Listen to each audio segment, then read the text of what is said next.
Hey crafty friends! Today I'm showing you the dies that make up the Simon Hurley Let It Snow collection available at Spellbinders. To start, there's a full background panel with snowflakes and a matching die to cut out both the background and panel to the same size. There are also these adorable penguin set that comes with everything to make the 3 penguins, the dies to make sweaters, gifts, hats, and even reindeer antlers. There's a fun 6-piece snowflake set that make up 3 snowflakes in different sizes.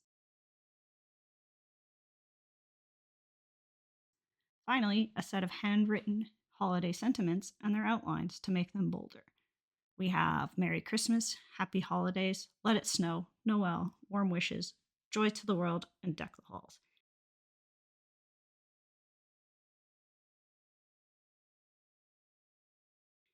Also, here are 3 cards I made using these dies.